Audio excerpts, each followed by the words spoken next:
May 25th, 2011 meeting of the Environment and Public Works Committee will now come to order.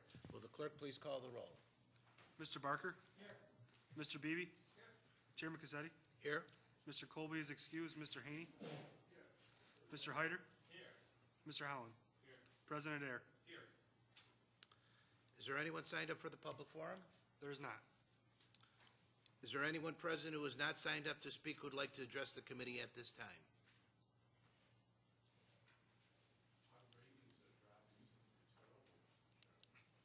I'm sorry, what was that, Paul?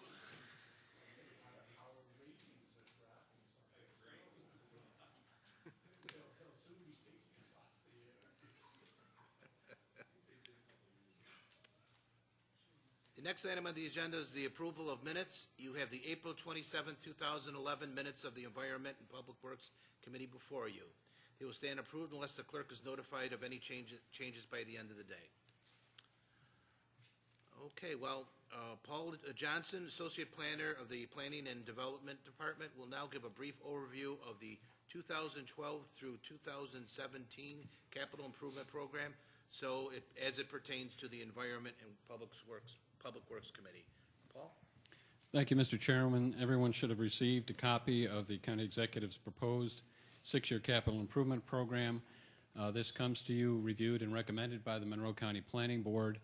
As part of their review, they conducted 3 public information meetings in early March in order to get public input and comment on this program. As part of your responsibilities under the Charter, you're to conduct a public hearing on the proposed program, which hopefully you will schedule for your July meeting, and adopt the program after that. There are no funding approvals associated with your action. This is a plan. The first opportunity to fund projects would come as part of the 2012 capital budget, which will be submitted to the Legislature as part of the 2012 operating budget, and you would adopt that and the companion bond resolutions in December. I'd like to review quickly for the committee several program areas as they relate to environment and public works, starting with the aviation program, improvements for the Greater Rochester International Airport, which are on page 25 of the document. There are a number of new projects, 3 to be exact. The information systems upgrade for computerized flight and terminal information systems at the airport. The taxiway P construction project, which is a south entrance taxiway to an improved east-west end of runway 1028. And the runway 1028 taxiway E project, which is improved access from the south to runway 10 threshold, which is the west end of the runway. Funding for a number of projects in the airport program have changed from last year's program. 3 have moved out in the program, 2 have actually advanced from the timing from last year's program. This is largely due to changing priorities and funding availability from the Federal Aviation Administration, which, as you can see from the numbers in the table, is a large funder of airport improvements. Overall, it's a 1% decrease in total funding from last year's program for this 6-year period. The next section to look at would be the Pure Waters program, which is on page 34. Again, covering projects in each of the 4 Pure Waters districts.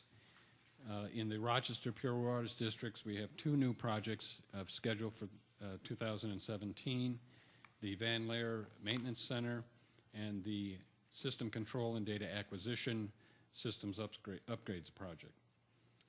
In the Gates-Chiley-Ogden district, there's some increases in funding for the general collection system improvements in 13 and 14 and a decrease in funding in 2016.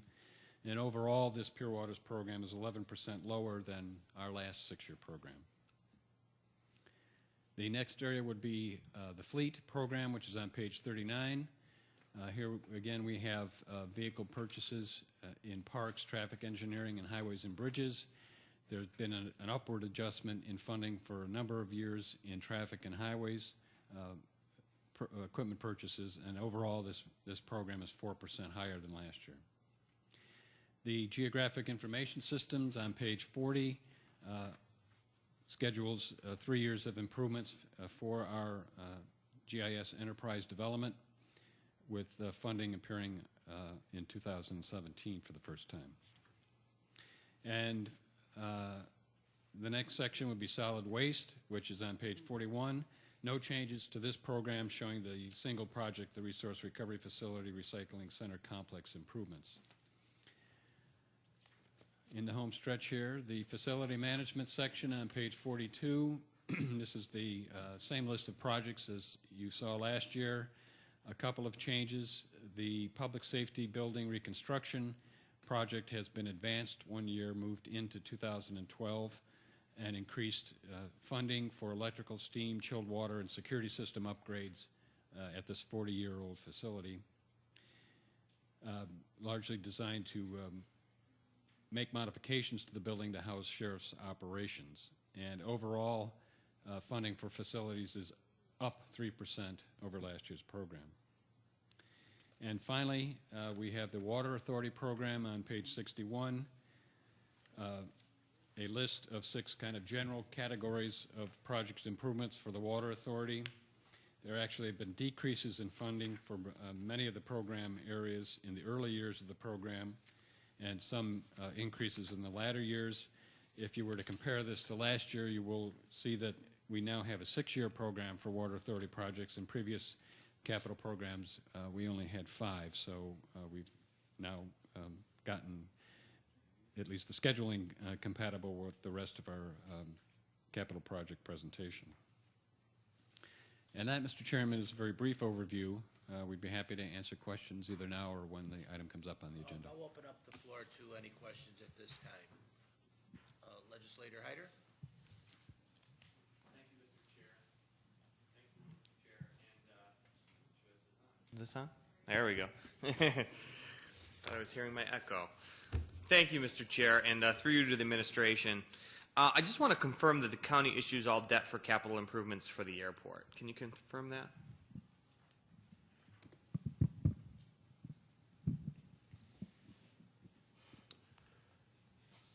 Through the chair, Scott Adair, Director of Finance. Effectively, yes. I mean, when the purchase of the airport was done, or the acquisition of the airport from the airport authority actually issued some debt, or issued the majority of their debt at that time. But effectively, the programs in this particular plan are intended to be financed through county debt. Okay, great. That's what I wanted to confirm. Can you talk to me through you, Mr. Chair, about the new project Taxiway P construction?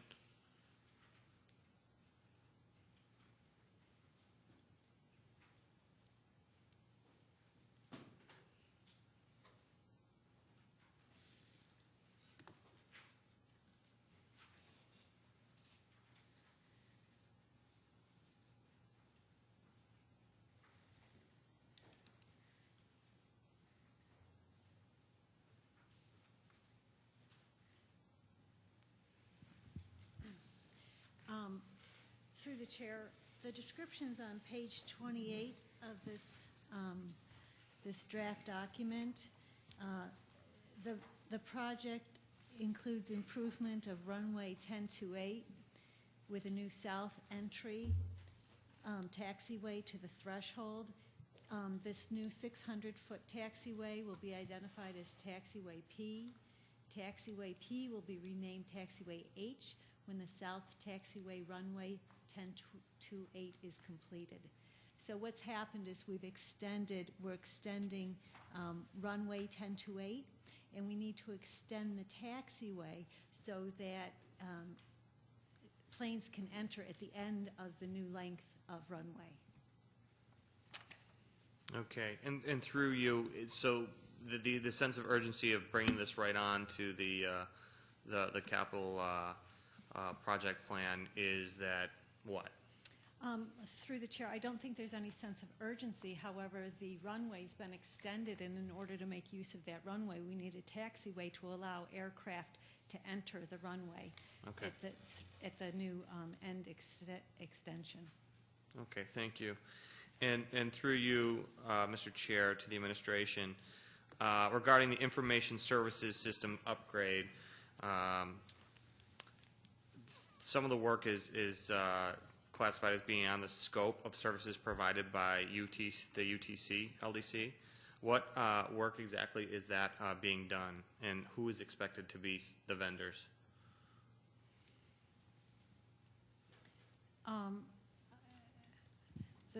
Through the chair, the scope of services is broad here. The portion that would be covered by the LDC are our county computers and monitors, but there's an entire array of IT that's used by the airport. There's security that goes beyond those items contemplated in the LDC that we need to maintain the software for and the hardware for.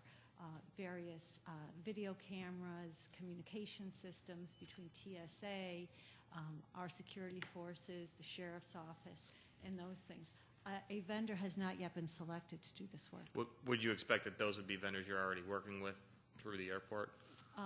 Through the chair, at this time, I wouldn't make that assumption.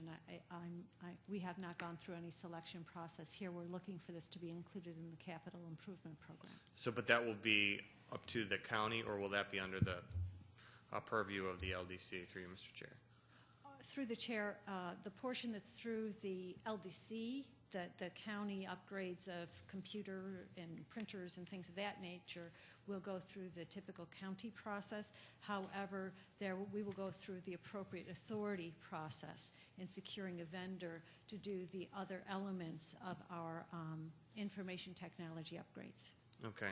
And also in regards to that, is it considered capital purchases, or are those just upgrades and maintenance type work, too, Mr. Chair? Through the chair, those are capital upgrades. Okay.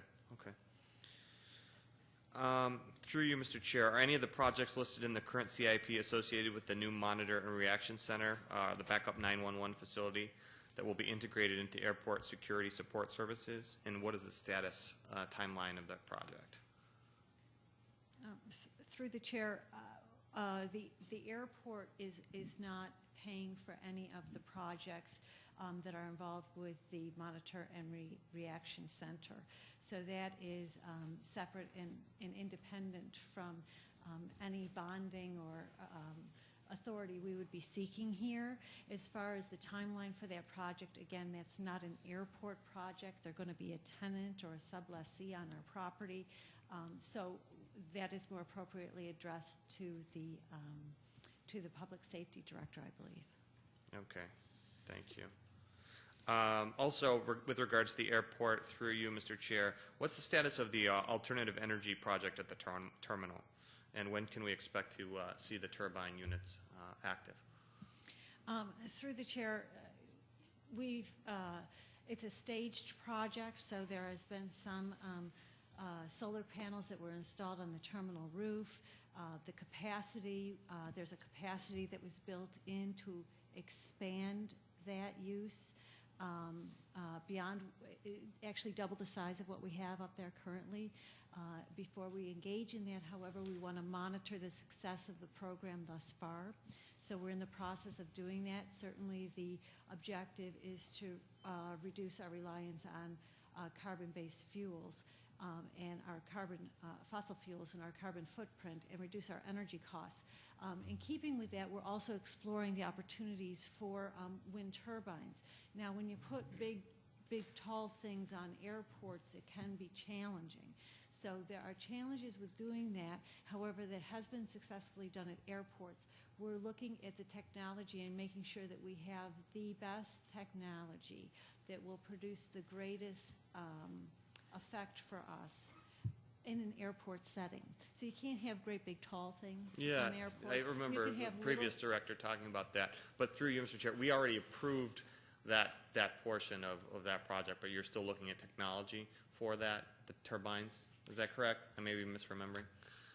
Absolutely. I think that what had been contemplated maybe originally, we've rethought that, and we want to make sure this is a successful project. So there are other types of turbines that have been developed in other countries and applied successfully, and we're really looking at those sorts of technologies to bring over here. Have you gotten any data feedback yet on, you said, the solar panels that are there now?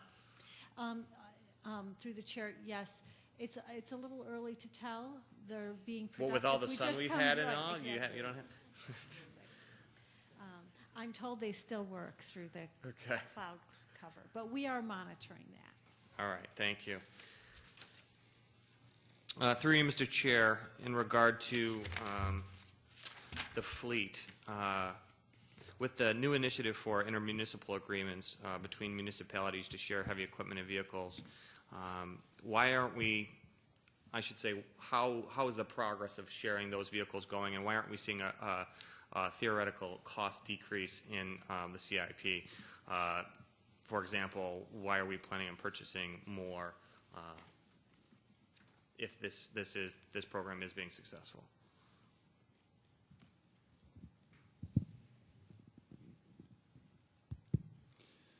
Through the chair, Jason Kennedy with Department of Environmental Services. I can't necessarily speak to the general question concerning how the program's going, except to say, generally speaking, I think it's going well. The CIP here reflects some specific line item needs in each of the 3 proposed projects.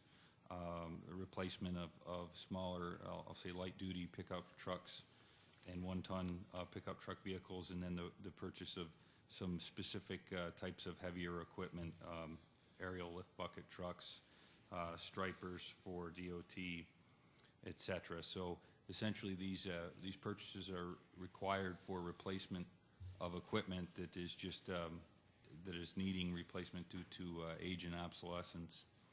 So through you, Mr. Chair, do you anticipate with time and the further integration of the sharing of these fleet vehicles among other municipalities that we won't need to be buying as much or replacing as much as we, say, currently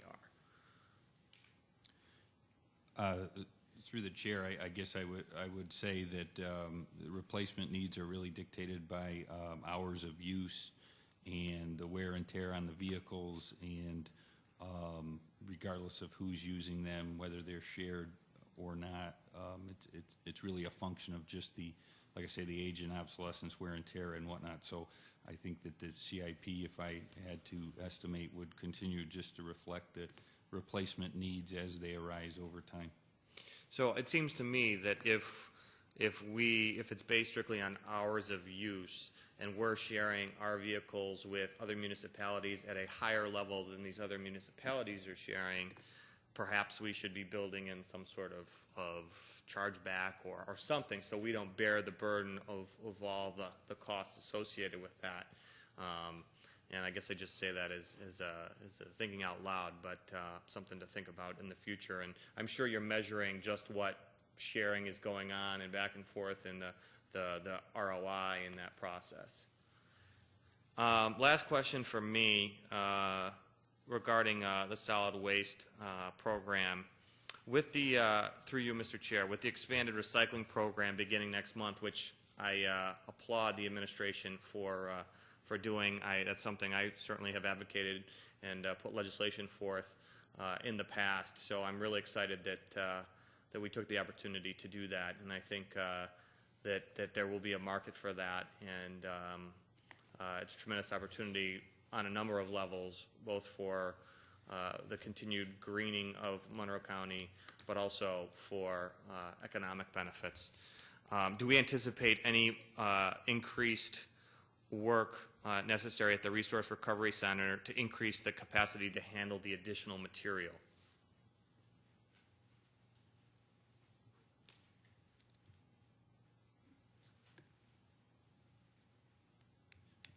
Through the chair, that operation is run by Cascade, and unfortunately I can't tell you this evening the extent of any potential increase in their operational requirements. I'd be happy to get that information and provide it to you at a later date. Yeah, that would be great. I'd really appreciate that if you could indicate what the plan is to handle that additional recycling material and just how much we're expecting. I appreciate that. Thank you. Any further questions? Legislator Haney? Mr. Chairman, in the airport area, as was noted, these projects are heavily funded with Federal Airport Trust Fund monies. Through you, Mr. Chairman, do you have any idea how well the Federal Airport Trust Fund is funded? The Federal Highway Fund is virtually bankrupt, and there's problems all the time about projects that were supposed to be done with federal funds, and the federal funds aren't there, so you either have to find alternative funds or push the funds off. Do you have any idea what the status of the Federal Airport Trust Fund is?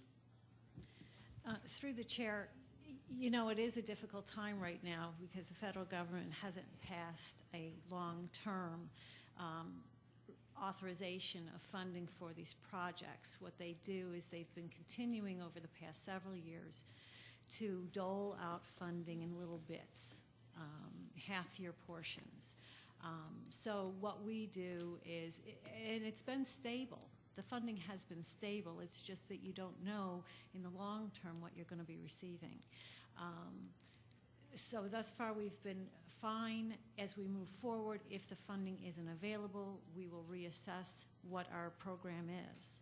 That's what we're going to have to do. But thus far, they've been providing the funding. We are looking forward to having a long-term plan in place by the federal government so we have a sustained, reliable funding source for these programs. It just hasn't happened yet. So through you, Mr. Chairman, there is a trust fund into which the airline, the fees and taxes get deposited, but it requires an annual congressional appropriation to get money out of the trust fund? Is that what? Through the chair, I'm not sure of the actual technical elements of how the federal government funds these programs or what their mechanism is, but yes, Congress has to reappropriate money to this airport ACIP program annually. And they haven't done that. They just do it every, 6 months or so. They give us a little more of a hunk of money. Okay. Through you, Mr. Chairman, a question about the GIS program. This is about $750,000 we're going to be spending. What are we actually going to be spending this on?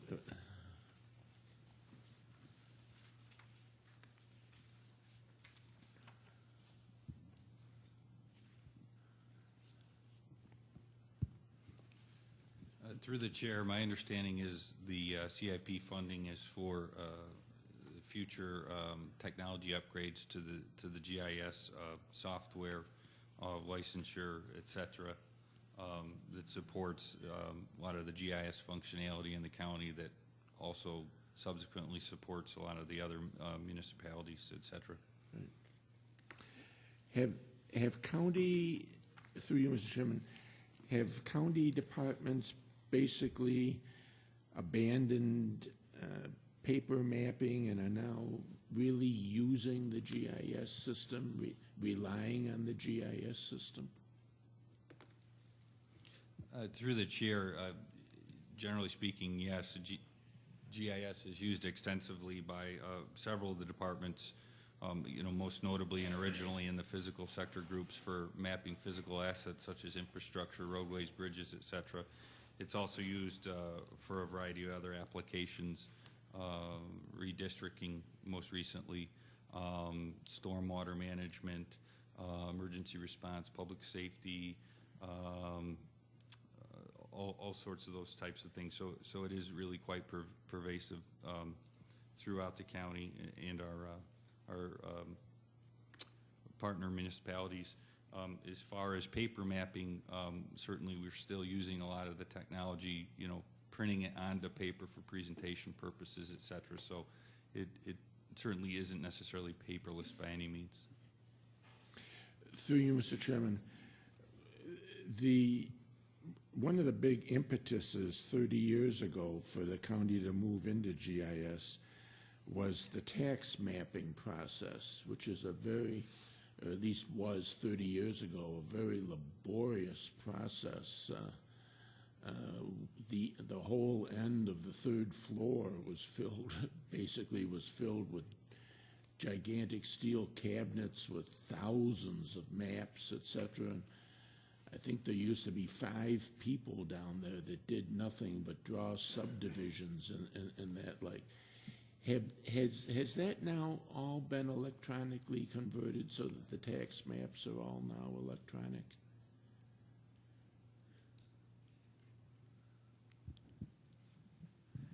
Through the chair, my understanding is that it has been all converted. Some of the physical maps, as you mentioned, do still exist, as well as the steel cabinets downstairs do exist to hold those. But effectively, we have gone completely over to an electronic system. Can I assume that we're no longer updating the paper maps? Well, they weren't paper; they were Mylar or something like that. Through the chair, I'll allow you to assume anything. I'll have to get back with you an answer to that. I don't know off the top of my head whether or not we are still updating those. I doubt it, though, with the number of staff that's down there. They're probably not doing that. I note that, Mr. Chairman, because one of the intents was not only to abandon the process because it was labor intensive, but because so much of the third floor in this building was tied up just with these huge cabinets. I mean, there'd be hundreds of square feet freed up on the third floor if we could get rid of them. But final question. In the public safety building projects, it seems like we've been spending millions and millions and millions in the public safety building and its adjacent in the last 5, 6, 7, 8 years. Is this going to end someday? Or have we got a bottomless hole over there? Through the chair, this is in fact one of the final phases of redevelopment within the public safety building. We will be renovating the 5th floor that was recently vacated by the relocation of the crime lab to their new home, and again, this will represent what is essentially a final phase of build out for the foreseeable future for that space. Right. And Mr. Chairman, my final question is a concern for the process. The CIP is supposed to be a 6-year plan for how we're going to spend our capital money. One of the things that has concerned me is that a number of the major projects the county undertakes, to my knowledge, never have been in the CIP. I don't think the new pediatric center out on Henrietta Road was ever in the CIP. I don't think the new crime lab was ever in the CIP, even though we knew for 15 years we were going to do it someday. And now tonight we have in front of us a little later a correctional facility expansion that I don't think was ever in the CIP. Why? I mean, these are critical projects that should be a part of our capital planning process. Why aren't projects like this in the CIP?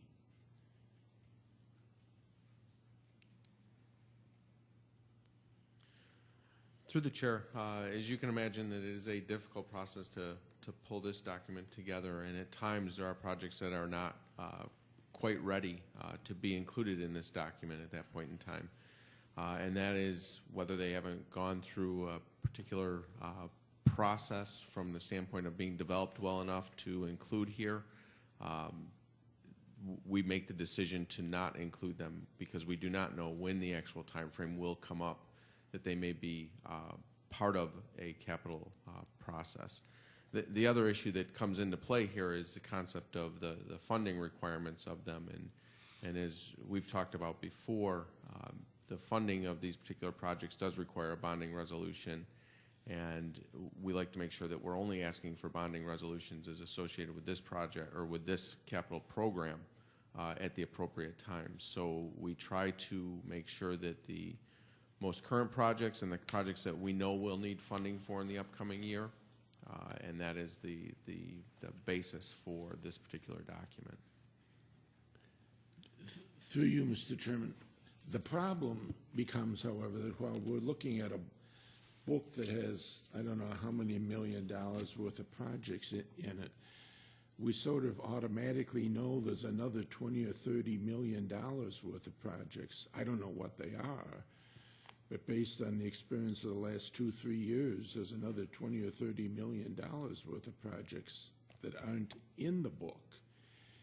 If we, and the book is all estimates, but if we think that in 3 years or 4 years we're going to, I don't know, build a wing on the community hospital or something, wouldn't we be better off to put it in here so that we can contemplate it in the financial projections, and then next year if it's off the table, it's off the table and comes out of the book, rather than have these significant projects sort of popping up out of no place?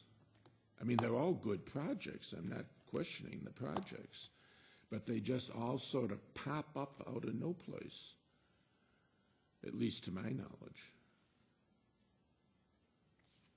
Thank you, Mr. Chairman. Any further questions?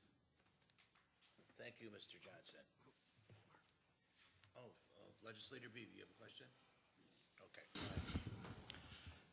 Thank you, Mr. Chairman. I just have a few questions here. In regards on page 12, the information services upgrade, the statements in there about this project is the countywide communications infrastructure. This project is beyond the scope of computer and telecommunications services provided by Upstate Telecommunications Corporation. And then on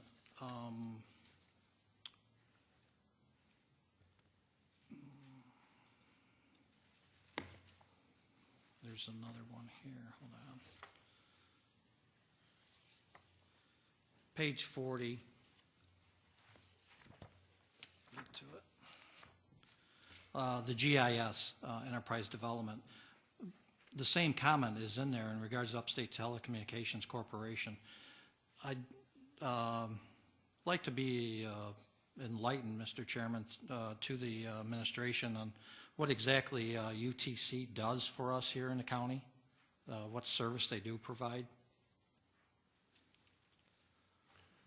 Through the chair, the Upstate Telecommunications Company effectively provides all of our ERP system, which includes our finance and our HR systems, as well as our purchasing system, and as well as they also provide all of the copiers in the county office buildings.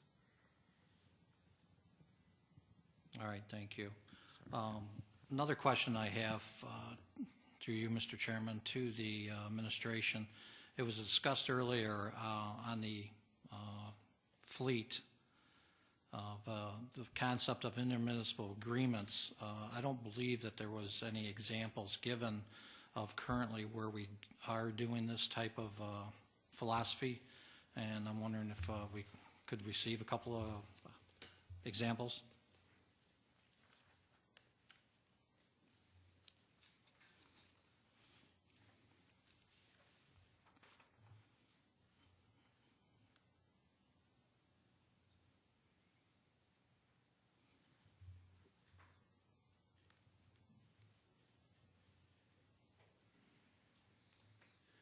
Through the chair, certainly we could provide example. Generally speaking, we have intermunicipal agreements with several of our partnering local municipalities, towns, and villages. I guess I would just ask for some clarification on specifically what examples you would want to see. Sure.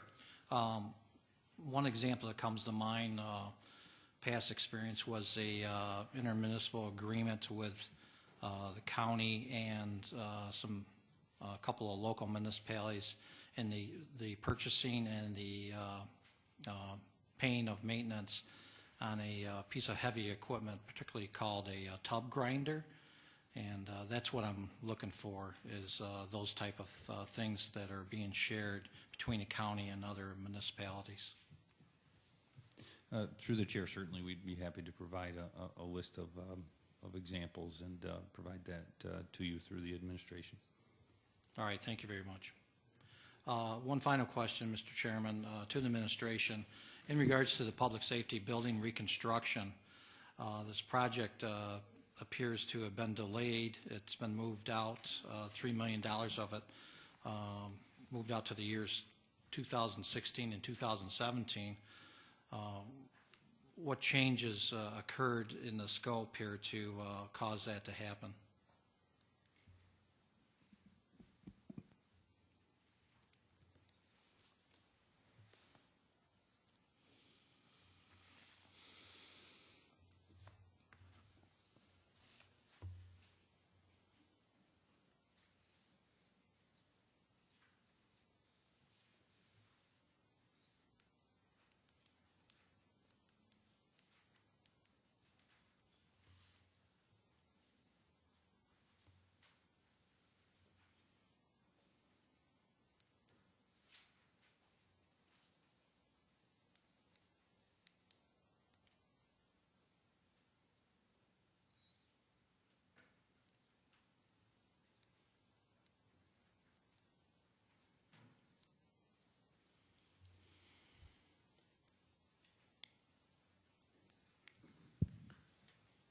Through the chair, the $3 million shown in 2012 is actually for the project that was discussed previously, the renovations of floor 5. The future years, 2016 and 17, contemplate additional improvements for the space relating to its overall mechanical, electrical, plumbing, specifically HVAC. Not for those spaces that have not yet been addressed by the recent phases of improvements on the various floors. All right, thank you.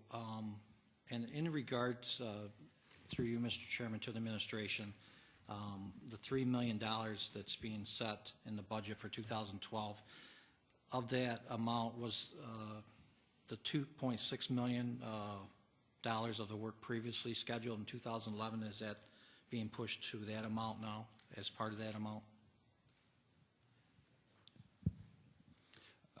Through the chair, yes, the $2.6 million in 2011 is part of that same project, and then this $3 million requested in 2012 will be additive to that.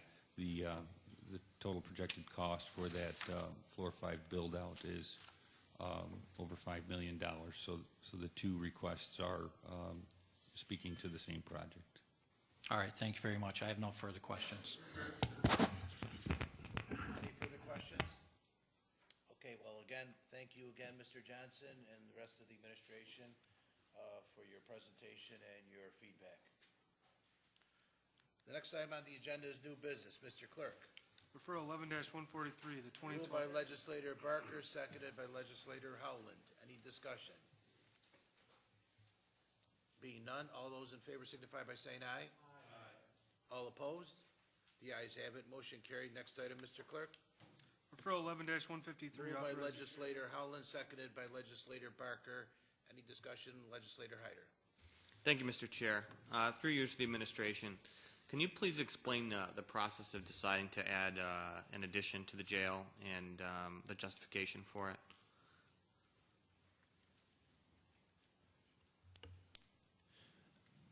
Through the chair, I can't speak to the history of the planning of the project on behalf of the sheriffs, but I can tell you that the existing facility was constructed in the 1980s, and essentially this project will afford the sheriff some much needed additional intake areas, namely booking and fingerprint areas. My understanding is they're currently conducting those operations out of some very cramped spaces in the existing building that weren't necessarily designed for those purposes. So this is a project that's been in the CIP for the sheriffs to address those needs. Okay, and through you, Mr. Chair, what's the total cost of the project going to be? This is just for the design services, so what's the total estimated cost? Through the chair, the funding currently authorized for the project is $2 million, and that is the estimated total project cost. Okay, thank you. And through you, Mr. Chair, finally, the timeline for this project? Through the chair, we're looking at securing the design contract award and designing through into 2012 with a letting of construction contracts later next year and construction completion in 2013. Thank you very much. Legislator Haney, I believe you had a question. This is for 6,000 square feet. Is any of this space to be used for the lodging of prisoners?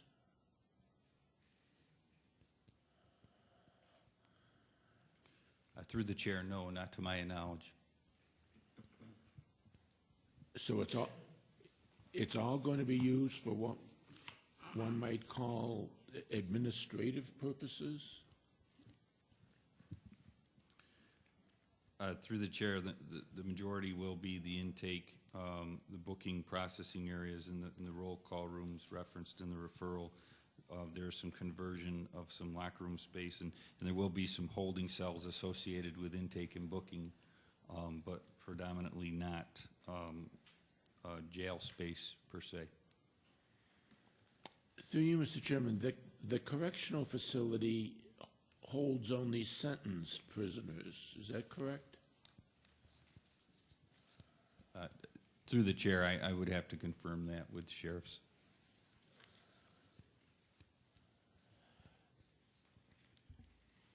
I'm a little puzzled by the need for space for booking and fingerprinting, since it was my understanding that everybody going to the correctional facility was being transferred from the downtown jail once they had been convicted and sentenced. So they'd already be booked and fingerprinted downtown. Do they repeat the process when they take them out there? Through the chair, I would have to defer the questions to the sheriff's Okay. office. I think it would be helpful at the ledge meeting to have someone from the sheriff's office that could address these questions. This project has never been in the CIP, is that correct?